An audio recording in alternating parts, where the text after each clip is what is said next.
Mike! Simple yet meaningful ang naging surprise post-birthday celebration ni Alden Richards kasama ang kanyang closest friends. Fresh from Cebu naman, sinurpresa ni Maine Mendoza ang kanyang ka-love team. Makichika kay Nelson Canlas. Pagkatapos magpasaya sa mga kapuso sa Sinulog Festival kahapon, diretso na si Alden Richards sa surprise birthday party para sa kanya.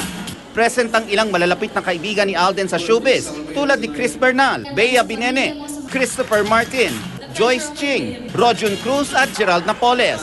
Bumati rin sina GMA Films President Annette Gozon at First Vice President for Program Management Joey Abacan. Pero bago niya nakita ang kanyang bisita, pinag-abang muna ang pambansang Bay sa backstage. Kasi pag ganitong parties, minsan involve ako sa planning, involve ako sa works. Pero ngayon, wala akong idea, kaya nakaka-tense. At nang makita na niya ang mga nagmamahal sa kanya, Happy birthday, Alden! Happy birthday, Alden! hindi kumpleto ang mga nagmamahal kay Alden kung hindi darating ang kanyang kabiyak sa kalye-serye. Fresh from Cebu rin, nakiparty si Maine Mendoza at nang pumasok sa venue ang phenomenal star, para sa kanya naman to, syempre birthday niya. So, sana happy siya lang. Ano ba birthday gift mo sa kanya? Secret. Secret. Simple but meaningful ang naging celebration ng 25th birthday ng Pambansang Bay. Labis daw ang kanyang pasasalamat sa Diyos para sa mga biyaya na patuloy na naibibigay sa kanya. Ano naman kaya ang mahihiling pa ni Alden? Sana po maging successful and maging maganda po yung outcome ng magiging soap namin ni Maine. And more projects for us. Tsaka good health. Number one, good health. Nelson Canlas updated sa Showbiz Happenings. Para sa kanya naman to, syempre birthday niya. So, sana happy siya lang. Ano ba birthday gift mo sa kanya? Secret. Secret. Simple but meaningful ang naging celebration ng 25th birthday ng Pambansang Bay.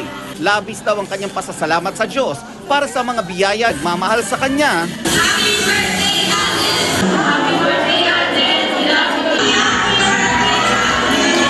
Hindi kumpleto ang mga nagmamahal kay Alden kung hindi darating ang kanyang kabiyak sa kalye-serye. Fresh from Cebu rin, nakiparty si Maine Mendoza at nang pumasok sa venue ang phenomenal star. Thanks, Mike! Simple yet meaningful ang naging surprise post-birthday celebration ni Alden Richards kasama ang kanyang closest friends. Fresh from Cebu naman, sinurpresa ni Maine Mendoza ang kanyang ka-love team. Makichika kay Nelson Canlas. Pagkatapos magpasaya at First Vice President for Program Management Joey Abacan. Pero bago niya nakita ang kanyang bisita, pinag-abang muna ang pambansang Bay sa backstage. Kasi pag ganitong parties, minsan involve ako sa planning, involve ako sa works.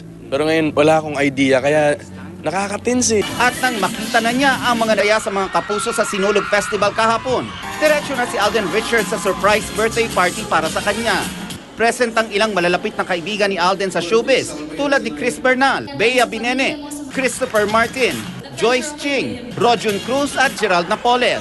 Bumati rin sina GMA Films President Annette Gozon